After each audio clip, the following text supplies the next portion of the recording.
Let's do this. The Cult of Hockey podcast by the faithful and for the faithful. I'm David Staples of the Edmonton Journal, and I'm here today with Bruce McCurdy. Hey, Bruce.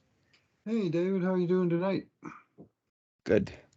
The first day of the Jay Woodcroft era, maybe year in Edmonton. He's like Todd Nelson. He's kind of interim coach, isn't he? Because he's like on to the end of the year before they decide. Anyway, Before they decide, yeah. We yeah. don't So he's know like Todd exactly Nelson. how So interim he might prove to be. yeah, starts off Bruce with a most un-Oiler-like victory. They get the first goal. Their goaltender's better than the other goaltender. Jesse Puljujärvi gets a goal. All many unexpected things in this hockey game, and it all added up to the Oilers winning. In terms of the score, of course, was 3-1. In terms of grade A shots, we had it at 17 for the Oilers and 5 for the New York Islanders. But in terms of, and I did track this tonight, in terms of 5 alarm. 15. 17 and 15. Did I say 5? Yeah. 17 and 15. I was looking ahead. 17 and 15. 17 for the Oilers, 15 for the Islanders. In terms of 5 alarm shots, though, it was 9 for the Islanders and 5 for the Oilers. And my rough definition, and I'm still working with this, and this is kind of unofficial. I'm just tracking it now to start to get a handle on this. My rough definition is a grade A shot is about 25% shot to 33% shot chance of going in, and a 5 alarm shot is 33% and above. So it goes in more than a third of the time, and the other one goes in about a quarter of the time. So roughly, that's what we're looking at here. And the 5 alarm shots tend to be cross seam passes and breakaways. Although like a really wicked tip shot where the goalie has no chance can also be a 5 alarm shot. Like, for instance, I rated the New York Islanders goal, which Bouchard went in off Bouchard. Smith has no real chance at that. Now that's by chance 5 alarm, but it's still, like, in terms of the goalie's perspective, which is what I rated from. He could see why he was he uttered a choice word after that puck went in that all TV viewers heard, I think, and you could see why, because he would have had that if it hadn't been tipped slightly, I think, by Bouchard. Some TV viewers keep the volume turned down for whatever reason and watch the game on mute, and they may well have heard it, Mike Smith's voice carrying from Rogers Place, depending on how close to downtown they live. He was not pleased. I love Mike Smith. Like, we were talking earlier this year about my favorite Oiler. Very colorful. He is my favorite when he's playing well like that. I mean, it's hard. I just love him. He's just such a colorful, fantastic goalie. He's so old school. He's right out of the 1970s, from when I first fell in love with hockey. And yeah, what a great game from Mike Smith. Why don't I even start it off? He's my good thing. Okay, go for it. Yeah.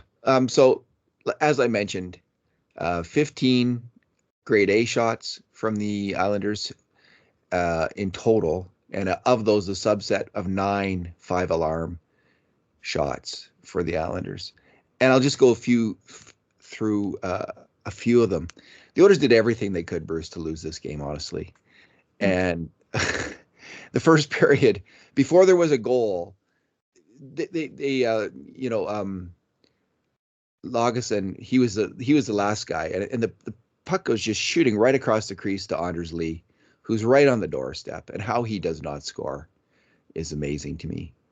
And then just 6 minutes later, this is on the power play now, Cody Ceci and Darnell Nurse get beat on another cross-ice pass, and somehow Matthew Barzal fails to score. So this is when it's still 0-0. And usually any other day of the season, the Oilers are down 1 or 2-0 by then. But somehow they weren't, and then they got, kind of it was a hell of a shot, and it was even a better screen. It was an amazing screen by Jesse Puljujärvi, a total eclipse of the sun screen. That's how they got their goal. Bison King. The Bison. My new shirt?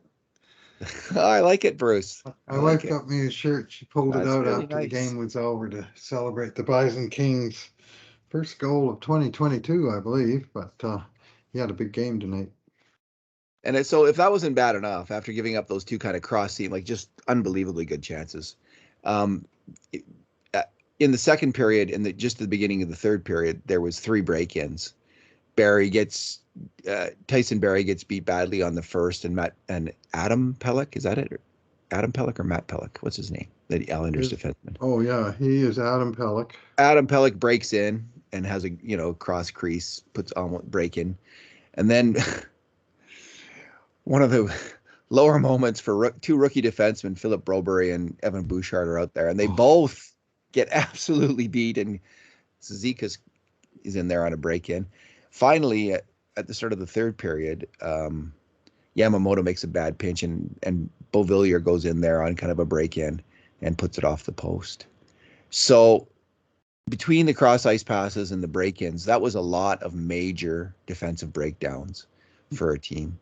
I don't know if the Islanders had that. Well, they didn't. They just didn't give up that many of that kind of play this game. There was a few for the Oilers, but the Oilers have got to figure it out, Bruce. Still, they are, in terms of the defensive play, work in progress. Yep. So Mike Smith stopped all of those.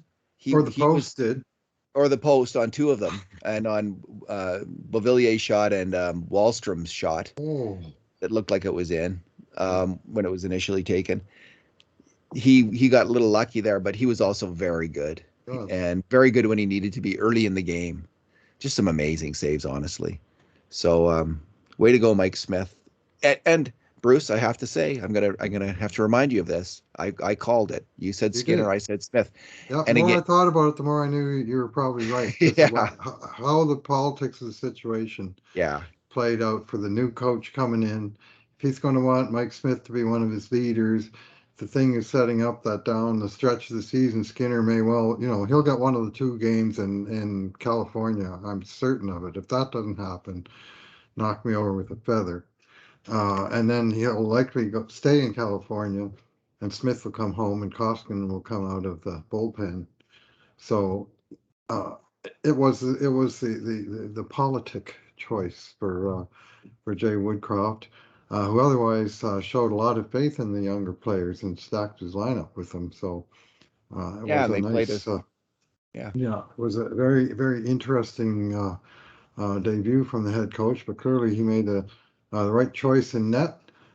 Smith, I thought early in the game, both his puck handling and his rebound control were a little iffy.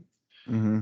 He looked he's looked rusty to me all 3 games with his puck handling. And you know what? Finally, by around the third period, I was thinking that's Mike Smith. I remember where he can put a bullet on his backhand and actually clear it from behind the net, around the boards, and beat the defenseman to the wall, because he can backhand it so hard, or make good passes and good decisions the other way. And looked like that part was sort of the last thing to come around. The saves, I mean, he's very reactive.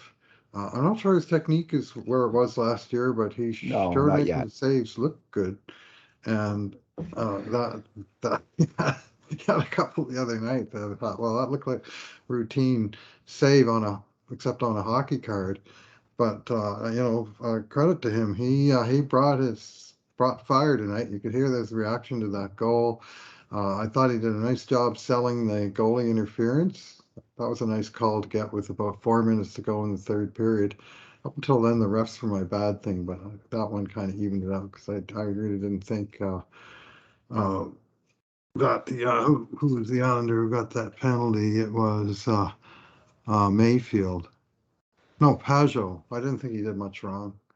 And, he was. They were both going for the puck, and I'm not sure how much contact there was. And next thing you know, Schmitty is going sideways, and his mask is flying off into the corner, and it looks like he's been taken down.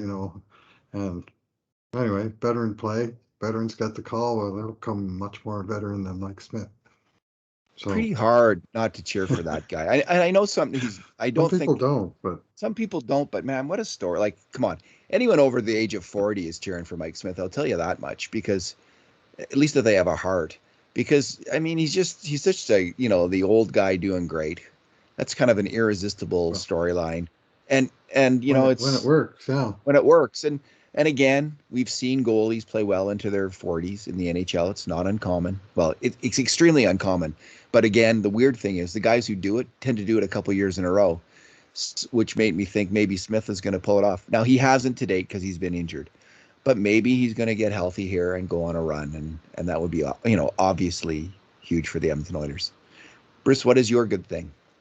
My good thing is what I saw as big games from many of the key skaters on the team. I thought all of the leadership group players of McDavid, Draisaitl, Nurse, especially. Um, uh, Three of them stood out. I thought Draisaitl was fantastic in this game, all over the ice, skating his ass off in both directions, hard.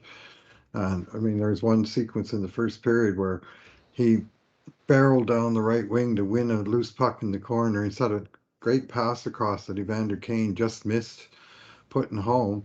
Next thing you know, the Islanders are going down the ice the other way, 2-on-1, and Leon makes a full-length dive at the blue line to interrupt the pass and put the play offside. I mean, that was two tremendous plays at opposite ends of the rink at speed, about 15 seconds apart, if that. And I just thought he was going.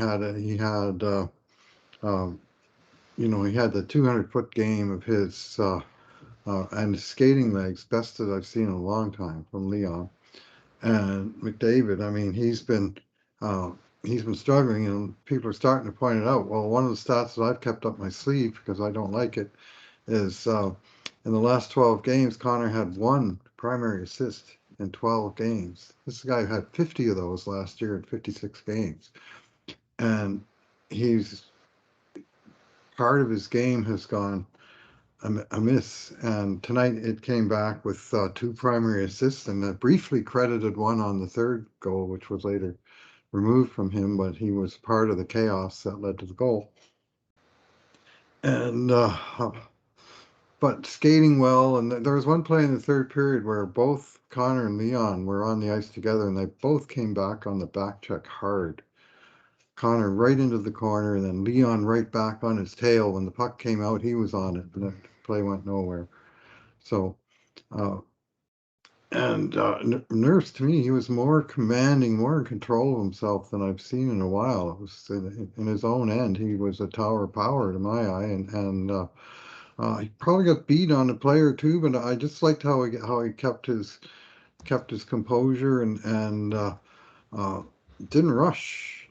There was a play like 2 minutes left in the game where he's holding the puck inside his own blue line and saying, "Come and get it, boys," because the Islanders are making a change, and rather than dump it out, he just bossed it.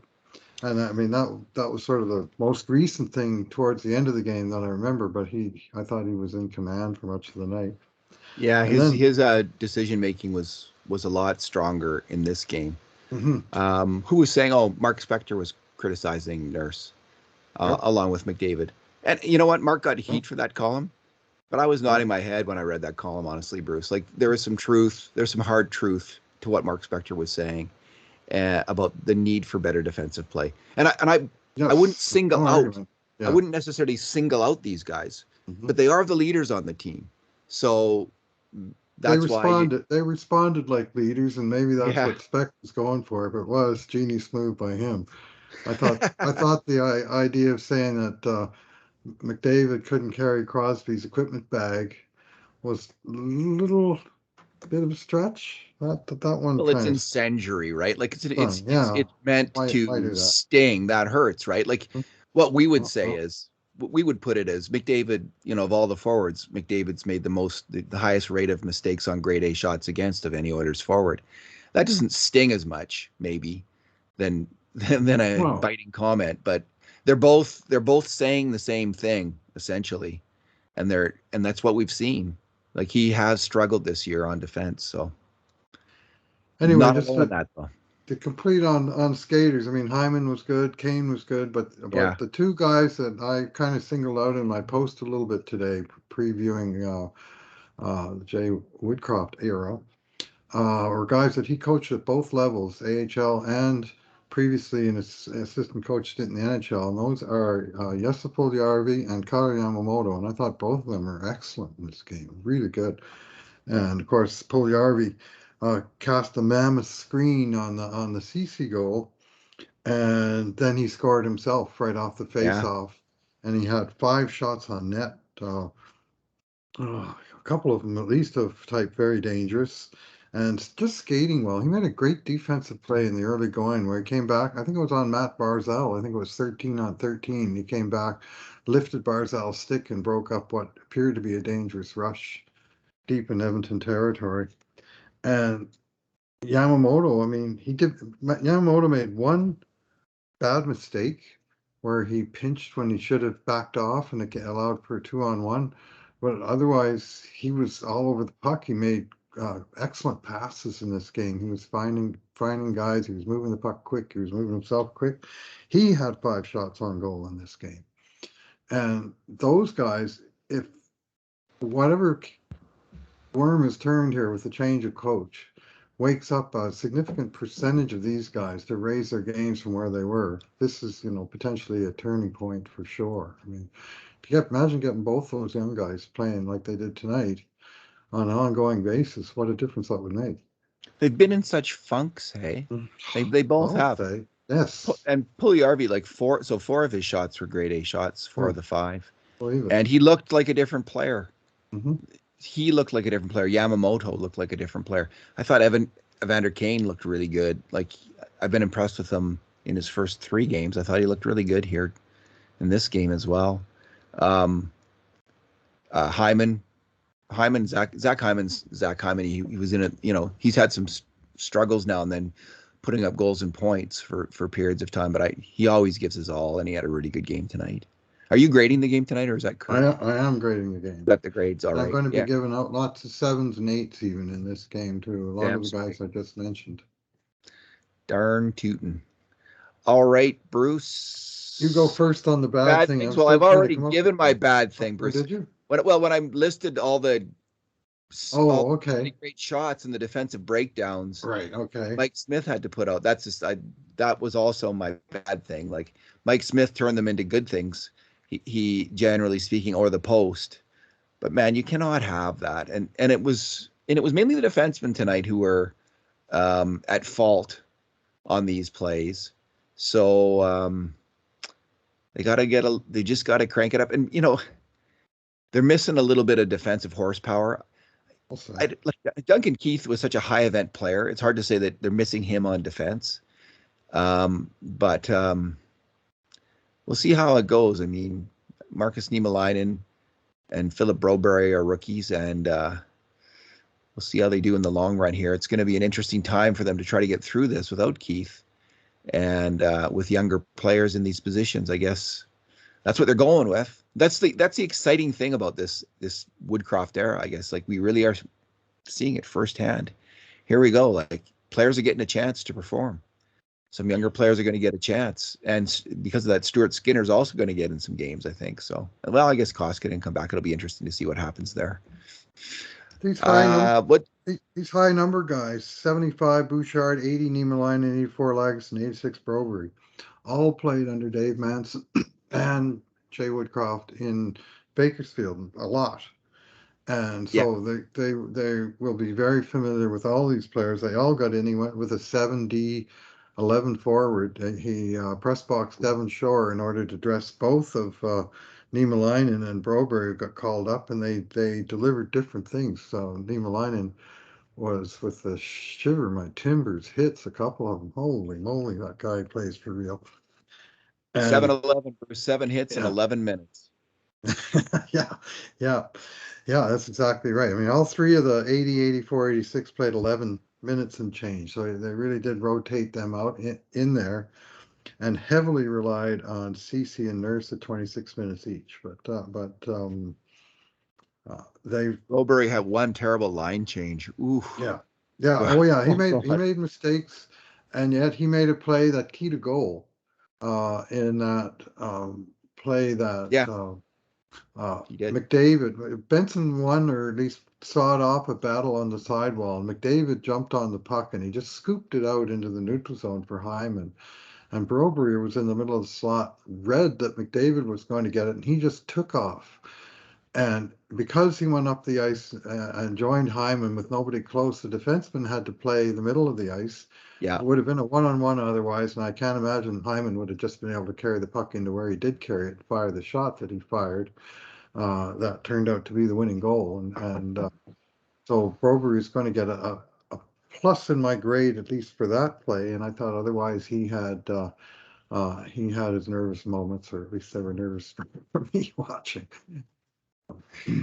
Yeah, it'll be interesting to see. He's a very talented player. He's big, and I really liked Niemelainen's game again. Like that hitting is just so needed on the Oilers. It's just when you see it, it's like, oh my God, thank goodness someone's finally plastering the other guys. Like if you don't have that guy or a couple of those guys, you're just out to lunch, I think, as a team. Maybe not everybody agrees with that, but I just think it adds such an element to any hockey team. And, it picks up the guys on the bench to see someone, some big hitter on your team. And he goes for it. He's lucky he didn't get another penalty or two because he was hitting guys after they got rid of the puck. Have you thought of a bad thing, Bruce? Somebody took a run at him, and it was like the guy just ran into the side of a grain elevator. Isn't that great? Yeah, that was great. He went nowhere. Well, I'm going to break the rules, and I'm going to pick a second good thing instead of a bad thing. I enjoyed this game. I have very little bad to say about it, and there's a good thing so good that it deserves mention, and you're going to agree with me. I know it. And this was how the Oilers stuck up for each other as team and teammates tonight. And stuck up for themselves. They fought their own battles, but they also waded in to fight the teammates' battles. And I thought this was a more together-looking team. And I think of two specific plays very late in the game. One when Smith went down on that borderline collision, but first Draisaitl waded into the corner and took a shot, and then Kane got in there and got basically said, "We don't appreciate you guys running our goalie. He's already been hurt twice on plays like that this year. Enough of this crap." I'm all for that.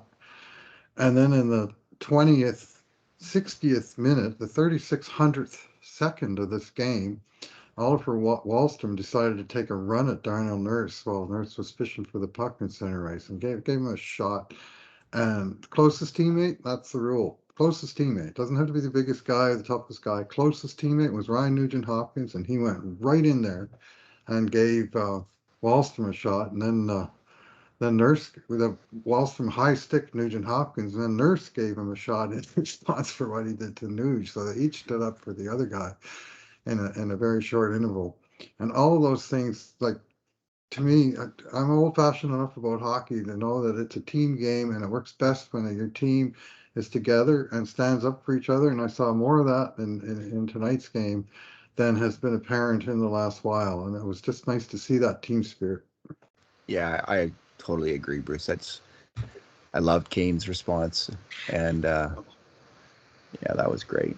The Wolves hunt as a pack, and that's how hockey's played.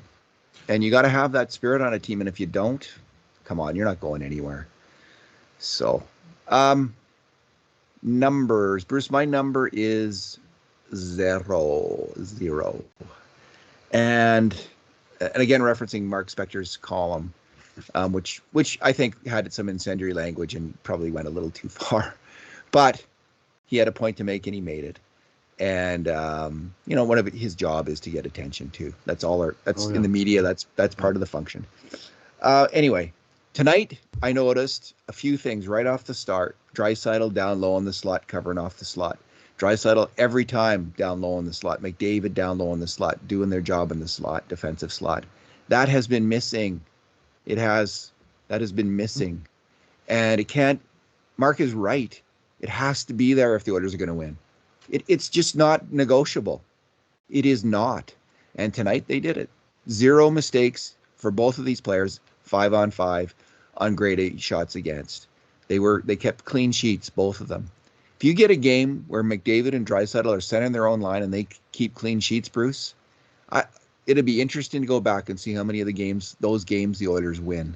And I might just do that because it would be an interesting thing to look at. It is crucial. And if Mhm. those guys are doing that, setting the example, covering the players down, the Oilers will win. And I don't actually honestly think it's that hard. They're both physically gifted players. It's just a mental commitment, like taking care of my end. I'm going to be there, then I'm going to attack, as opposed to just being always puck hungry and offense hungry, and just being on the right side of it. It's just a habit, and why not form that habit? So they have both played very strong defensive hockey at times for the Edmonton Oilers and over stretches of games. Draisaitl probably could be the best defensive player in the NHL, I think, if that was his goal. And I think it should be. I think it should be his goal. So they showed it tonight, and I give them full credit for that. And I hope they continue with that, because it's crucial to the Edmonton Oilers franchise. Yeah, well, he went full Kopitar in tonight's game. Yeah. Draisaitl. And it's good to see. I mean, one of the things our friend Bruce Kurlock made in his excellent uh, tweet series yesterday of analyzing Jay Woodcroft is that the centers should expect to see the centers down lower in the zone, fully supporting the defenseman and commanding area in front of the net. And I think we saw it tonight. Nuge as well, I thought, was back there and doing all right on, especially on the cycle plays. It was the fast breaks that were more an issue. But, Yeah, the Oilers didn't get beat on the cycle, did they, too much? Like, that wasn't the issue tonight. It was the rush plays that were more of an issue. But yeah, plays that came out of nowhere, some couple of them. what's your number, Bruce? Yeah, my number is 28, I guess. This is the 29th, but 28 games in a row. Edmonton Oilers allowed 2+ goals to the opposing team. The last 28 games under Dave Tippett, or the last 25 plus 3 that Glenn Gudlitson filled in behind the bench. Multiple goals against. 28 games in a row, and that streak came to an end tonight, thanks largely to Mike Smith. But in Jay Woodcroft's debut, the Oilers held the Islanders to just a single goal in a low scoring, although not a low action game, 38 to 36 shots. But first time, the last time Oilers held an opponent to 1 goal, Stuart Skinner made 46 saves and outdueled Connor Hellebuck in a great goaltenders duel that also was not a defensive gem, but it was a goaltending clinic. And they won 2-1 in the shootout. There was a lunar eclipse later that night. You may remember it, but it was a long time ago, is my point. November 18th, all the way to February the 11th, before they finally had another game. This is pretty routine in the NHL. Win games 2-1, 3-1, even 4-1. I mean, we've seen enough scores go the other way on the Oilers where that's the score line. So it's nice to be on top of one of those. It's interesting what happened to the Oilers. What did go on there? Was it COVID? Which is McDavid. We've seen McDavid slump, his point scoring, Puljujärvi slump after COVID. We saw them were they too in love with their offensive success and just thinking they were going to get by on goal scoring, and then the good habits start to slip, which Tippett had built up. I think they start to slip, and then you can't get them back because COVID hits and you're in chaos, and it's just one frustration leads to another. Was that part of it? Was it just goaltending? Mainly just goaltending? It's probably all of the. It doesn't have to be either or. It's probably and. But it was a horrendous stretch of hockey. It really challenged fans, I think, Bruce. I think it's really been hard for fans to endure this. I know it has been hard. I've felt it. It's just like, again, like we've endured the decade of darkness. We've been through some rough years with McDavid and Draisaitl. They seem to have a better team. And now they've added, to their top lines, they've added Hyman and Zach Hyman and Evander Kane. This is substantial additions. Yeah. So, maybe Holland screwed up with Keith, in the end, could have done better there. And then there's also the loss of Adam Larsson, which I think is, the elephant in the room in some ways on this team. about what's wrong with them. Losing that incredible shutdown defenseman broke my heart, Bruce. That was really hard. That was a bad day. Meantime, a team like Islanders can go out and sign Zdeno Chara as a unrestricted free agent at something close to the NHL minimum. You know, we want to add a legend to your defense. Why not add a legend and go cheap at the same time? It's tough, right? Because some players will, I know he for would the never Eastern come here. Seaboard. He said that, but they want to be on the Eastern Seaboard, and Keith wanted to be here. And I'm not even. I don't want to be negative on Duncan Keith because he was playing strong hockey starting in January, and it was still pretty high event, but he was sawing it off. He was making a lot of really great passing plays, and it is a loss that he's out for sure. And we'll have to see how the Oilers endure it. I mean, there's a lot of young defensemen out there right now, and they look young on any number of plays. Yes. So they get on the wrong side of the puck now and then. I thought Lagesson had his best game as an Oiler probably. He seemed to play with a fair amount of confidence. Just looked like he had a bit of jump there, extra step. And this is what I'm thinking with all these players. Jay Woodcroft coached them when it's not like the AHL's that different probably, but it is the developmental league. So he's really on their side, trying to do what's best for them to get them promoted. And there are, of course, there's standards for them to play, but it's a slightly different role than that NHL role. I think it's maybe I'm just guessing slightly more supportive, but that might come down to the coach's personality. But I get the sense that Jay Woodcroft is a very supportive coach. So we've heard reports from Bakersfield fans that he never throws players under the bus. Or was that from a reporter? I think that was from a reporter, Holt? Mike Griffin. Mike, or was yes, it Ryan Holt? And he is. Mike, it was Mike.